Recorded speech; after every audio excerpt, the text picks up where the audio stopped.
You know, it's always energizing to be in Boulder. There's such an ecosystem here of environmentally responsible and health-oriented companies. You've got companies like Go Light, you know, selling outdoor wear. You've got Celestial Seasonings, which started here. And it reminds me, when I started Honest Tea, we brought in some of the smart investors who came in and they said, you know, you've got this organic natural food company. You really can't have Bethesda, Maryland on your address for your bottle. Why don't you say it's set up, you know, set up a P.O. box in Vermont or New Hampshire? And so the first thing I said was, well, what's wrong with Bethesda? Why can't we be like that? But the second thing I said, well, that's not honest, you know, to put on a different P.O. box. So it actually started in my mind the idea that we really need to be investing in creating more of an ecosystem like Bethesda, like Boulder and Bethesda, and I'll share with you a little later how we've done that. So as Ted said, I want to talk about how we've created a platform for an authentic brand and how we're growing. But before we go there, we really need to start understand where we came from. And so at Honest Tea, it starts with the tea leaves. And I'm going to show you a quick video that connects you to our source, because for us it all starts with the tea and the communities we work with. And you'll see two very different models of development. A tea garden, which was one of the leading fair trade tea gardens in the world, one of the most advanced, and then a source for a new product called Tulsi. We have samples out there. It's actually a basil leaf. And you'll see the level of development for these communities is much more very basic. So why don't we roll the video, and you'll get a sense of where we're coming from.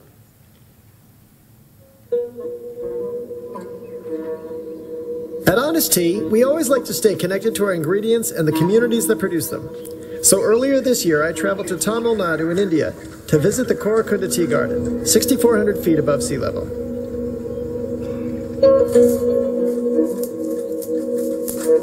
Here's the two leaves, 1, 2, and the bud. Her basket is much more full than mine. Once the tea leaves have been picked, they're weighed and then shipped off to the processing center. 2/3 of the land is still rainforest, which helps explain why there's so much biodiversity. The landscapes in Korakunda are amazing, but the most cherished asset in the community is the school that's supported by fair trade funds. In fact, the school is so impressive that families from surrounding communities try to get their children into the school, even if their parents don't work in the tea garden. We were warmly welcomed and even treated to a local version of the Hokey Pokey. Just for fun, I brought along Stomp Rockets, a toy my sons and I have always enjoyed, and we even managed to get one stuck on the roof.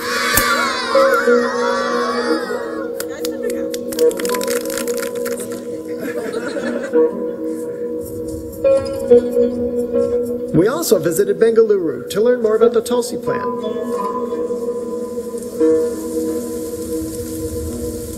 The first farm we visited was 4 acres owned by a farmer and his wife. The power only comes on for 3 hours a day in Bengaluru, and it just so happened that when we were there, the power came on. So when the water pump started, it was time to plant the Tulsi seedlings. It took a few tries to learn how to plant the seedlings the right way. Cows roam freely in India, so you have to watch your step. Tulsi is also known as holy basil, and the herb is used in Hindu ceremonies, as seen here with this Tulsi garland. During the visit, our supplier and I cut the ribbon on a new Tulsi drying facility. The farmers can sell freshly picked Tulsi for about 14 cents a kilo. Not that much. When they sell it as garlands, they can sell it for 36 cents a kilo. But when they can sell Tulsi as a dried ingredient, they can sell it for $3.70 a kilo. The new drying shed allows the community to capture more than 20 times the value of freshly picked Tulsi. I also met with several dozen local farmers and explained why organics is important to American consumers and a great market for them. The opportunity to meet these farmers and learn more about the spiritual role Tulsi plays in their lives made me even more excited to share this wondrous plant with our consumers. Okay, so that's where we're coming from. How do we take those, I wish I could show every consumer that film and talk to them about this connection we have with our communities, but unfortunately I can't. So how do we take those values, that ethos, that approach to agriculture, that approach to community, and how do we scale that into a national brand? That's what I want to talk about. Well, it started with Honest Tea, an idea that actually came out of a business school classroom. In 1995, I was at the Yale School of Management. My professor at the time was Barry Nelbuff. He became my co-founder. We were doing a case study of the beverage industry. and we talked about, it was actually a Coke versus Pepsi case study, and Barry asked, there's so many beverages out there, and as you know, you go to a grocery aisle, there's a whole aisle of different products, all different colors, shapes, and sizes. Could there be anything missing? Let's actually go back here. And so Barry said, is there anything missing? I said, yeah, what's missing is that there's all these sweet drinks loaded with sugar or other things, and then there's all these watery drinks that have no flavor, but there's nothing in the middle. There's nothing that has sort of enough flavor to taste good, can be refreshing, and can be all natural. And so I actually, after business school, went to work for Calvert Funds in Bethesda, Maryland, and then after a presentation in New York City to a bunch of institutional investors, went for a run. And then after, I was thirsty after the run, so I went to a beverage cooler, and I saw that although there were hundreds of options, there was nothing that I wanted. And so I reached out to Barry. I said, I think I'm ready to do something about this. And what we did was we started brewing tea in my kitchen. I left my job at Calvert. I got 5 thermoses of tea. We got an empty Snapple bottle. We pasted a label on it and brought it to Whole Foods and said, we want to sell this in your store. And to my both delight and horror, the buyer said, we'll take 15,000 bottles. We'd never made it anywhere but my kitchen. And I said, give me 3 months and we'll deliver. And we did, and from there we kept growing. So we were the first to make organic bottled tea back in 1999, the first to make fair trade bottled tea in 2003, and we converted all our tea to fair trade just in 2011. I'm trying to show you a slide. I don't know. Thank you. I wanted to show a slide, we'll get to it later, but there's a little bit of our history in terms of how we've grown. We were, Coca-Cola invested in our company in 2008, they bought 40%, and then in 2011, actually before we converted all to fair trade, they bought the remainder of the company. Here it is. So by the way, this is a cartoon of what happened in Barry's classroom of that conversation. The reason I'm showing that is because this fall we're coming out with a book, which is the comic book, it's called Mission in a Bottle, and it's a story of honest tea, told in comic book form. We don't do anything just the way everyone else does. And so these are some of the first images shared from it. So we've been on the leading edge and often the bleeding edge of innovation in the beverage industry. And what does that look like? Well, on the one hand, it looks great from a sales perspective. You know, we've continued to grow. And there's been some nice successes. We really were the first. We weren't the first to market a low-sugar bottled tea. In fact, I was in Boulder a few months ago and I talked to Mo Siegel from Celestial Seasonings. They tried marketing low-sugar bottled tea, but they didn't succeed. So we were the first to successfully do that, and then we moved to organic. And the reason for organics with tea is really simple. So you saw those tea leaves, and you saw, by the way, how the tea pluckers are literally up to their shoulders in these bushes. But what's important to remember with tea leaves is that the leaves are never rinsed. So if there are any chemicals sprayed on tea leaves, those chemicals stay on the leaves until they're dried, and then those leaves are immersed in water, and any chemicals on the leaves wash off into the tea that you're brewing. So for us, it's a pretty compelling reason not to, and for organics, chemical, you think about what the term chemical, pesticide, herbicides, they're designed to kill living creatures. That's not a value statement, that's a fact, right? I mean, herbicide kills a living organism.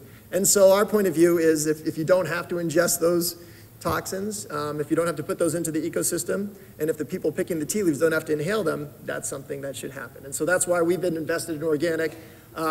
We were also, as you'll see, a lot of other innovations, launching Honest Kids, a drink pouch line that actually is now over 1/3 of our business, and some of our latest innovations. And along with that, we've also had our share of failures.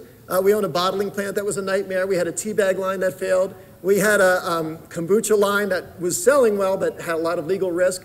We had a line of Coconova. Anyone taste Coconova?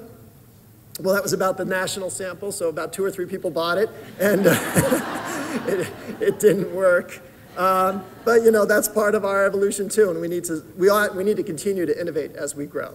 So now I want to talk about that's sort of how for us our innovation is real. It's all about our mission. How can we expand our impact? And so for us, our impact is measured not just by how much we're pushing the envelope, but also by growth, because we want to get to scale. We want to help drive change, and I'll share with you later how we've done that.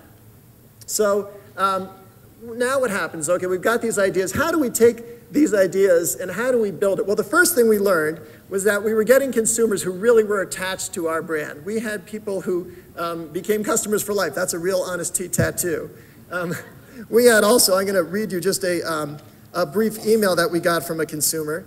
Let's see if we can get it here. So this was a consumer in Michigan who emailed us, and she said, I went to your website last night, and I thought you're just so everything. I wish you did everything.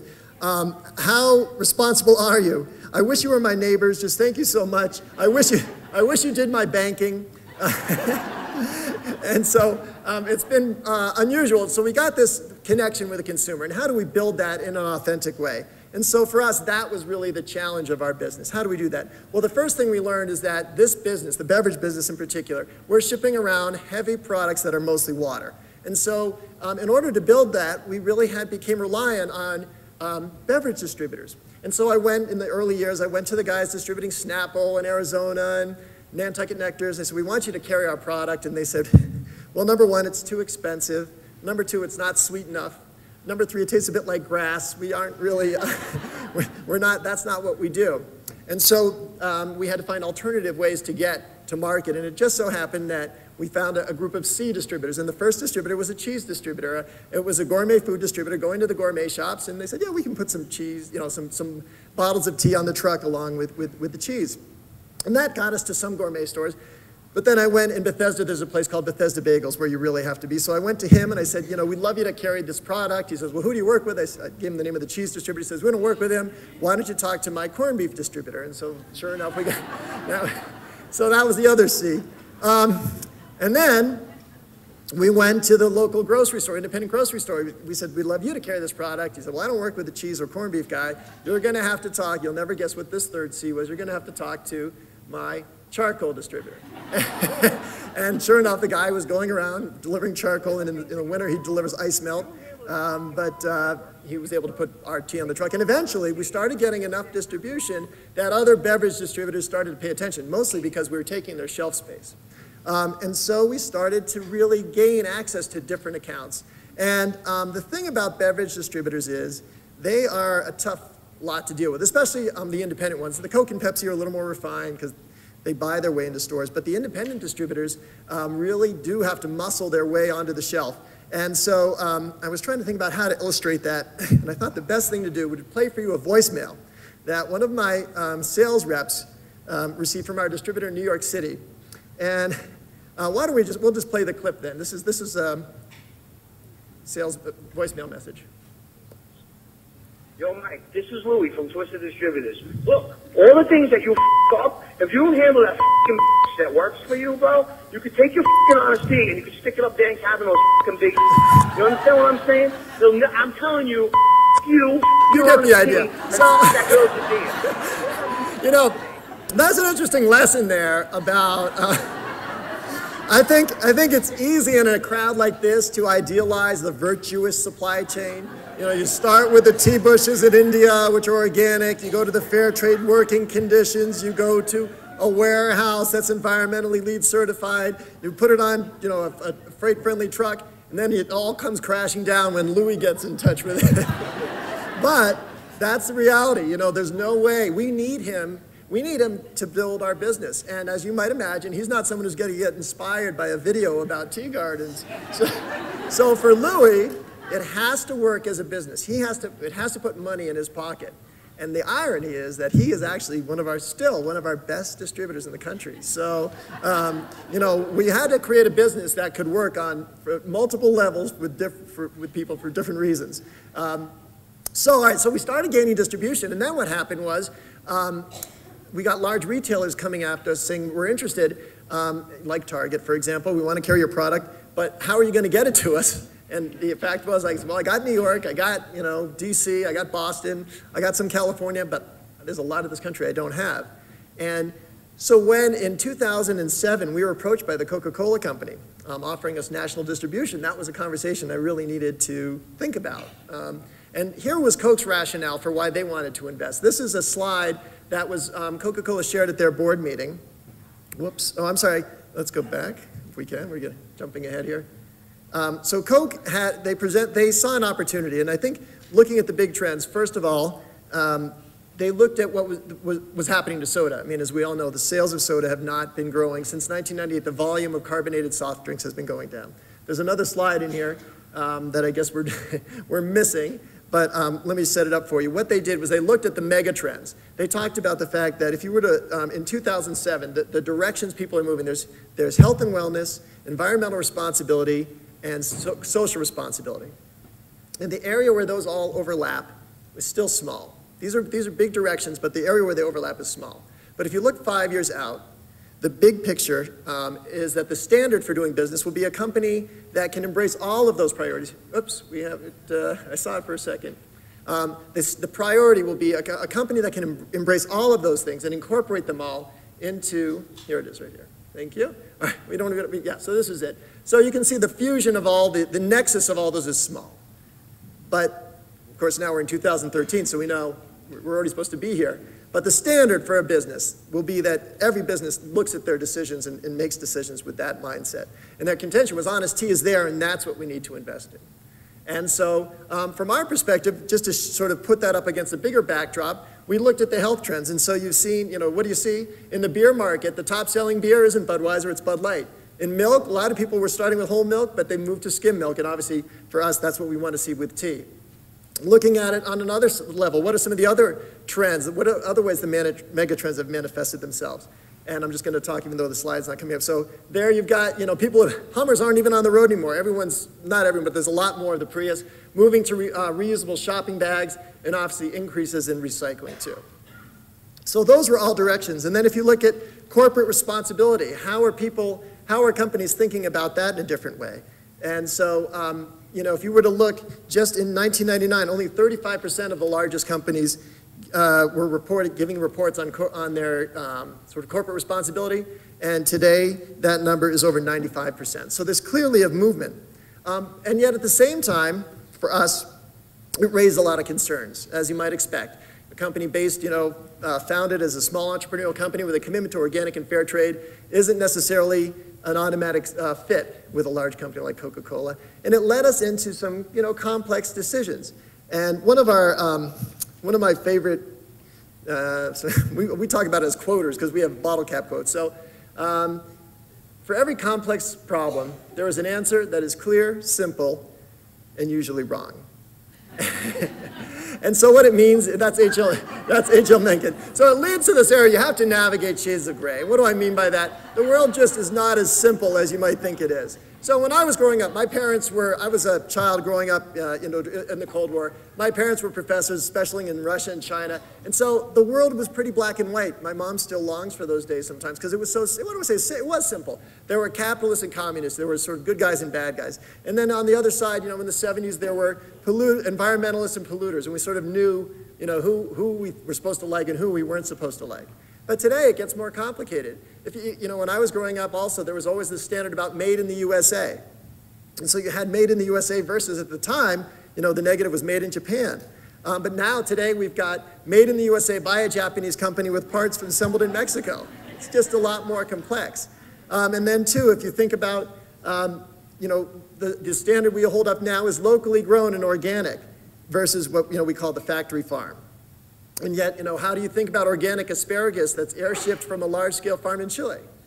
Where's how do we think about that environmental impact? And then you can go even deeper. You think about plastic from renewable biomass, but we know that product versus plastic from petroleum. But what about the fact that packaging from, there's packaging from corn, they say it's, biodegradable, but it requires an industrial compost facility to degrade. I don't know where one of those is, and is not recyclable. And so if it goes in the recycling stream, it contaminates that. If it goes in the ground, we're just losing the energy that we put into that product. So the gray areas require a lot more thinking. They require more informed decisions. I wanted to show one last slide, but we'll get there. So, all right, so what happened? So we decided to invest with we invested with Coca-Cola. Coca-Cola invested in us too. And what is the impact? Well, we grew our outlets. We were in about 15,000 stores before Coke invested. Today we're in over 100,000 stores. What other ways have, so the distribution definitely got handled, but what about production? So when we started, we had to figure out how to make our product with real tea leaves. That was why the name Honest Tea made so much sense. I want to show you a picture. We sort of skip, every time we skip a slide, we miss the setup. We had when we started brewing Honest Tea, the reason we called it, we were using real tea leaves, but it was hard to figure out how to brew the tea. And so what we did initially was, this is a picture from our early production run. We have these mesh bags with tea leaves in it, and we were dunking them in a tank. And the bags would break, and you get an inch of tea leaves on the bottom of the bottle. That, on a good day, we could produce about 18,000 bottles. And then we moved to this big tea wheel, and on a good day, we could get about 60,000 bottles and a little bit less tea. But with Coca-Cola, we knew that wasn't gonna, those technologies, you can call it, were not gonna be scalable. So with Coke's investment, we were able to take our production to a different level. And we can go back to the other slide. We did 24. We set up these tea brewing systems. This is one in Northampton, Massachusetts. That's me on the 3rd floor. This can brew 500,000 bottles a day. And this is one in California that can do the same. And so the tea has better clarity, better taste consistency, but still made with real tea leaves. I would say it's just like we used to make, but it's actually better than we used to make. So the point is, we didn't take the shortcut. What a lot of people said was, well, as soon as Coke invests, they're going to look to strip out all the costs, so Honest Tea would go to a concentrate or a powder, and obviously we haven't done that. All right, and then what about innovation? Well, we took, we wanted to evolve. We talked about our Honest Kids product. When we started with Honest Kids, it was sweetened with organic cane sugar, but we said what would really be nice is if it didn't have any sugar at all. Could we sweeten it with fruit juice? Now, as you know, nutritionally it's the same. There's, it's still the same amount of calories, but the optics on it of not having any sugar added were much better, and just this year we managed to do that. And in order to do that, we had to secure about 2/3 of the supply of the world's organic OU kosher white grape juice. We had to fly a bunch of rabbis into Turkey and into Argentina to do that. But the product has just exploded because of it, and that's something we couldn't have done without Coca-Cola's help. And then we took innovation in other directions as well. We looked at how can we expand our product line in terms of the packaging. So we went into bigger bottles. We also went into fresh brew systems. So you see the bigger bottles here. We developed a fresh brew system. I'm delighted to announce that we've just got national approval for Smashburger to carry Honest Tea, fresh brewed tea. So we now have an organic, fresh, fair trade tea sold in Smashburger. I can share with you without telling you the name that there's another national chain that is going to be testing this. So we are now getting organic fair trade products into America's fast food chains. And then Honest Fizz, so the same idea. We've got an occasion where consumers, we know, buy a lot of soda, but can we make a healthier version of it? And so we have some samples here. The root beer is the first organic zero-calorie soda ever, and we're working on getting the rest of the line to be organic.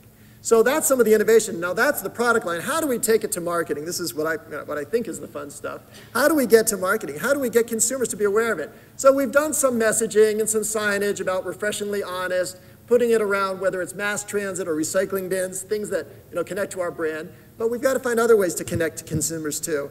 And so I'm going to show you now our first, what for us is our first real video ad that really helps connect our product. So this is an attempt to tell that sourcing story in 30 seconds. This is the rain that waters the soil, that grows organic tea leaves, that are brewed to make honest tea. These are the bees that make organic honey that's mixed with organic cane sugar to make honest tea taste just a tad sweet. Because at Honest Tea, we believe if it's not real, it's not honest. So, thank you. So that's our, a little bit weird for us. We've never really done TV ads, or this is mostly online ads, but an evolution, and I think we'll continue to see it evolve. But for us, it's always been the case. As much as we're doing some investment there, our real investment is in what we call field marketing. Ours is always, we call it an experiential product. We want to go hand to hand wherever we can. So one of the unusual aspects to our company is that most of our marketing investment still is in people. It's in the field. And as you might expect in a large corporation, that's not typical. So here are some pictures from what we call the Great Recycle. We know our package has an environmental footprint. In fact, that's our biggest environmental footprint. So we have to take responsibility for that. National recycling rates are around 30%. But we need to find ways to recapture, encourage more. So we have these 30-foot high recycling bins that we've move around the country, and we incentivize people to recycle along with us. And that's one step. But the bigger experiment we've been doing, trying to go backwards if we can, is around something called Honest Cities, Honest Index. So what we do there is a way to interact with consumers, to get them exposed to the brand, and we set up freestanding stores around the country, freestanding racks, and it says the Honest Store, $1 a bottle honor system. There's no cashier, there's no uniform personnel, there's no visible cameras. We just want to see how honest people are. You can pay $1 a bottle or not. So I'm going to show you what happened, but before I show that, any guesses how honest do you think people would be if they were given the choice to be honest? 90%? Very optimistic. No, I'm going to show you what happened, but think about this in two ways. Number one, you can pay attention to the social experiment, but also look at it as a marketing investment. This cost us about $350,000 to do, and we'll roll the tape. We'll show you what happened. So there's this company called Honest Tea, and they wanted to find out where the most honest people are in America. So they conduct this experiment, right?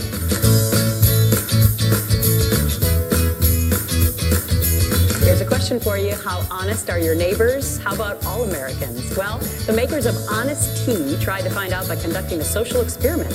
They set up unmanned tea dispensers across the country, asking people to take a bottle of their tea, but pay $1 for it. So if you knew you would not get caught, would you get away with just take something if you thought you wouldn't get caught? Well, that is what the folks at Bethesda-based Honest Tea decided to find out. A social experiment to see what people do when they're faced with the challenge of no one's watching. So do you pay or do you steal a bottle of Honest Tea? We've seen everything from folks grabbing a couple of bottles and running to folks putting in, $3 and taking 1 or 2 bottles. Of course, there were some other funny ones. In Philadelphia, someone tried to pay with a mayonnaise packet. That's not really worth $1, right? No, we didn't count that. That didn't count. In Brooklyn, someone actually asked, they didn't ask, they tried to walk away with some of our duct tape. They wanted a twofer. Exactly. Tea and tape. And duct tape.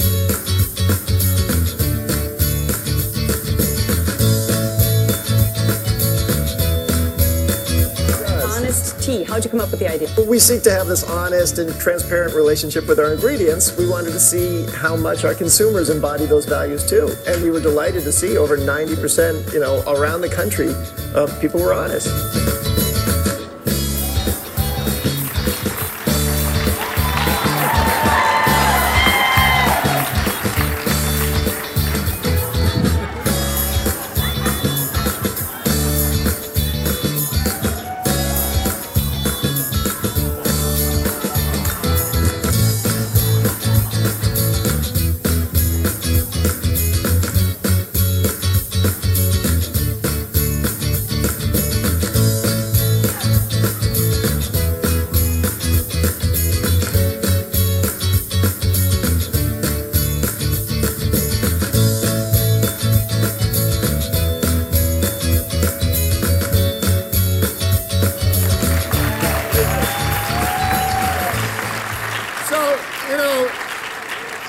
Have fun and build a brand, and we've been doing this thing for 3 years now. This is going to be our 4th year.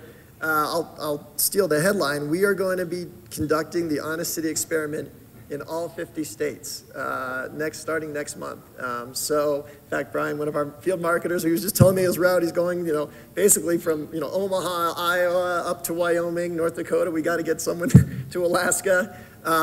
And it's a gift that keeps on giving because it's kind of a recurring story. And obviously it gets people, it is, we always want people to taste our product. So we've got that sampling element, but then the news element is so much more, to be able to have that local dimension to it. It makes it a lot of fun. So what does it all add up to? Where's the impact? How do we talk about what we're doing and what it means to us, what it means to the consumers, what it means to the world? This is, for us, where we judge what we're doing. And by the way, we have a mission report we put out every year that it's online, but also in print sometimes. And so what does it mean? Well, in 2007, before Coke invested, we were buying 800,000 pounds. This year we'll buy over 5 million pounds of organic ingredients. Same with fair trade, that's grown in the same proportion.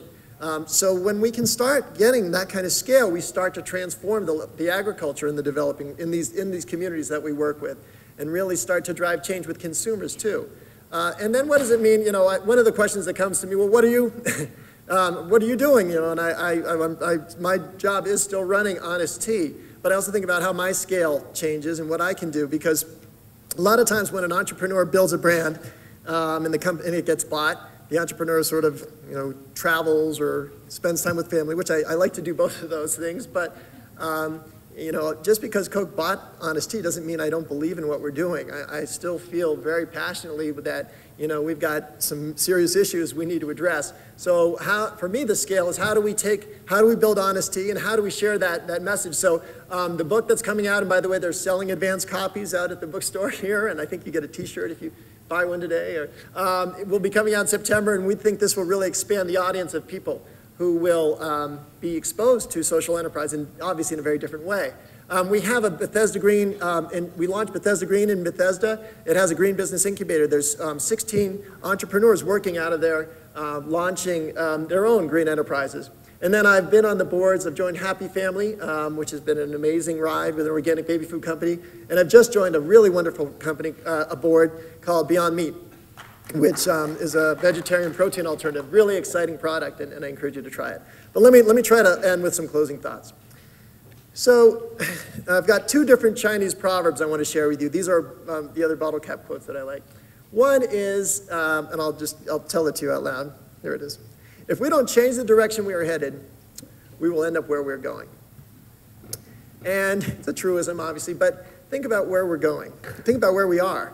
The United States, there's 190 countries in the world, and if you look at the average life expectancy, the United States ranks 40th. Now, how can that be? We're the wealthiest nation in the history of civilization. We have more knowledge of science and medicine, and we spend more money per capita than any country does. We have the ability to feed not just ourselves, but much more of the world than any civilization has done, and we're 40th. So what does that say about our priorities? What does that say about us as a society? About the inequities that we have? About our diets? About our lifestyles? It says something's wrong and it needs to change. And you wouldn't be in this room if you didn't also share that concern. And we also know that's a challenge. We know that that doesn't happen overnight, and it doesn't happen without hard work. And it doesn't happen with a lot of passion and persistence. And that's why the last quote I'll share with you is a quote that's on the wall of our office in Honest Tea's headquarters. It's something we live by. I hope that you live by it too. Those who say it cannot be done should not interrupt the people doing it. Thank you very much.